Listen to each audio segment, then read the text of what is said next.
আসসালামু আলাইকুম রহমতুল্লাহ বরাকাতুহু। সুপ্রিয় দর্শক শ্রোতা ভাই বোন, আমরা এসেছি বন্যা দুর্গত নোয়াখালী জেলার বেগমগঞ্জ থানার চৌমুহানির ঠিক পাশ দিয়ে কলেজ রোড হয়ে দুর্গাপুর ইউনিয়নের বেশ কিছু জায়গা আমরা নৌকায় ঘুরে ঘুরে দেখার চেষ্টা করেছি এবং দুর্গত মানুষের দুর্গতি কিছুটা আঁচ করার অনুভব করার চেষ্টা করেছি। আপনারা দেখতে পাচ্ছেন আশেপাশে যে সমস্ত ঘরবাড়িগুলো আছে, এমন কোন ঘর এখনো পর্যন্ত পাই নাই যে ঘরে পানি নেই। কোন ঘরে হয়তো বুক পরিমাণ, কোন ঘরে কোমর পরিমাণ, কোন ঘরে হয়তো তার চাইতে একটু কম বা বেশি পরিমাণ পানি আছে। চতুর্দিকে অথই পানি ছাড়া কিছুই নেই এবং এই পানিগুলো সব দাঁড়িয়ে আছে ঠায়। এগুলো নামার কোনো নামগন্ধ নেই, কোনো আলামত নাই, কোনো স্রোত নাই। কতদিন এই পানি থাকবে এবং মানুষের দুর্গতি যে ঠিক কবে নামবে সেটা একমাত্র আল্লাহ তাআলা ভালো জানেন। আমরা আসুন্নাহ ফাউন্ডেশন থেকে আজকে থেকে নতুন একটা জিনিস চালু করেছি, সেটা হলো যে ত্রাণের সাথে সাথে দাওয়া কার্যক্রম আমরা পরিচালনা করছি। যারা মুসলমান তাদেরকে আমরা দিচ্ছি বিপদে মুমিনের করণীয়। কারণ এই সময়টাতে অনেকে ডিপ্রেশনে, অনেকে দুশ্চিন্তায়, হতাশায় আছেন। তাদের এই মুহূর্তে মানসিকভাবে তাদেরকে শক্ত মনোবল যেন থাকে, মানসিকভাবে তারা শক্ত থাকেন, সেজন্য আমরা তাদেরকে কোরআন এবং সুন্নাহর আলোকে কিছু মোটিভেশনাল বিষয় এবং কিছু আমল তাদেরকে আমরা বলে দিয়েছি। একজন ভালো মুসলমান হইতে করণীয় কি সে বিষয়ে কিছু নির্দেশনা আছে। লিফলেটগুলো সবাইকে একটা করে ত্রাণ প্যাকেটের সাথে দিয়ে দেন। আপনারা সবাই 5 ওয়াক্ত নামাজ পড়বেন, আল্লাহকে ভয় করে চলবেন, ঠিক আছে ইনশাআল্লাহ? হ্যাঁ, এই বন্যার সময় অনেকে সামান্য একটু লুঙ্গি বাঁচানোর জন্য আপনার কাঁচা মেরে সতর খুলে ফেলেন। খবরদার, সতর খোলা যাবে না, সতর ঢাকবেন। একটু লুঙ্গি ভিজলে প্রয়োজনে ওটা আবার শুকায় নিবেন, আর একটা লুঙ্গি চেঞ্জ করবেন। সামান্য একটু লুঙ্গি বাঁচানোর জন্য ফরজতরক করবেন না। যাই হোক প্রিয় দর্শক, আমরা এই এলাকাতে অর্থাৎ বেগমগঞ্জের আরো 1-2টা জায়গা যাবো ইনশাআল্লাহ, এরপরে লক্ষ্মীপুরে এবং নোয়াখালীর আরো কিছু জায়গায়, কবিরহাট, কোম্পানিগঞ্জ, আরো কিছু জায়গায় ইনশাআল্লাহ আমরা যাওয়ার চেষ্টা করব। আমরা দোয়া করি আল্লাহ রাব্বুল আলামিন দুর্গত মানুষের দুর্গতি দূর করে দিন।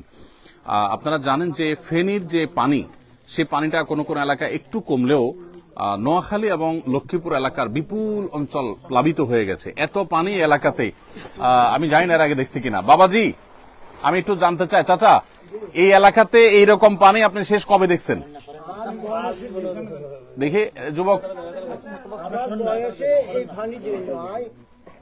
98 বললো তো দেখছি এরকম দেয়নি, রাস্তাঘাট উঠছে বা বাইক উঠছে তো দুর্গতা উঠালো ঠিক মতো উঠে। মানে আপনি জীবনে দেখেন নাই এত পানি? উঠানেও পানি দেখেন না আপনি? আপনার এই যে পকেট, এটা লুঙ্গি কিন্তু এটা আপনার জন্য হাদিয়া।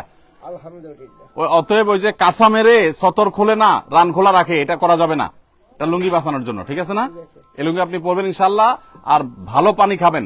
এটার ভিতরে পানি বিশুদ্ধকরণ ট্যাবলেট থাকার কথা, ওইটা দিয়া তারপরে খাবেন, বেশটাই অনুমোদিত। আল্লাহ আপনাদের ভালো রাখুন। যাই হোক, আমরা মানুষের দুর্গতির যে অবস্থা, তাতে একটা এলাকাতে ত্রাণ দিয়ে আসলে শেষ করার জন্য অনেক বেশি সময় দরকার।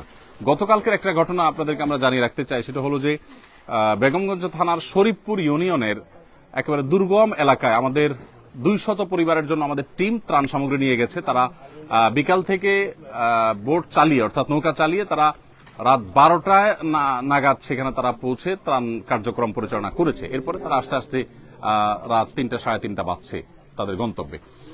এরপরও তারা সেই দুর্গম জায়গায় পৌঁছে গেছে আলহামদুলিল্লাহ। আমরা চেষ্টা করছি আমাদের জায়গা থেকে যতটুকু সম্ভব সেখানে পৌঁছানো। সবাইকে দেওয়া হয়েছে? ঠিক আছে, ফিয়ামানিল্লাহ, জাযাকুমুল্লাহ খাইর। এই ছেলে পাইছে? সব তো এক ফ্যামিলির একজন, একাধিক তো নাই? আচ্ছা, ঠিক আছে, আলহামদুলিল্লাহ। আল্লাহ তাআলা আমাদের সবাইকে দুর্গত মানুষদের পাশে দাঁড়াবার তৌফিক দান করুন।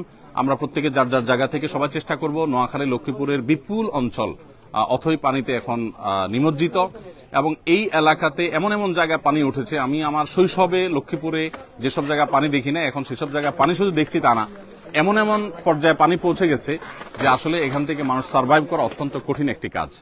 আল্লাহ রাব্বুল আলামিন আমাদের বন্যা দুর্গত ভাই বোনদের কষ্ট দূর করে দিন। আমরা সকাল থেকে এখানে প্রবলভাবে মুষলধারে বৃষ্টি হতে দেখেছি, এখনো বৃষ্টি ফোঁটা ইতিমধ্যে পড়তে শুরু করেছে। আমরা রওনা হই ইনশাআল্লাহ বিদিনিল্লাহ। ঠিক আছে, আল্লাহ তাআলা আমাদের সবাইকে নিরাপদে রাখুন, বন্যা দুর্গত মানুষদের দুর্গতি দূর করে দিন। যতদূর চোখ যাচ্ছে পানি ছাড়া কিছু নেই, অথই পানি আর পানি। আল্লাহ তাআলা আমাদের সবার কষ্টকে দূর করে দিন এবং প্রত্যেককে বন্যা দুর্গত মানুষের পাশে দাঁড়াবার তৌফিক দান করুন।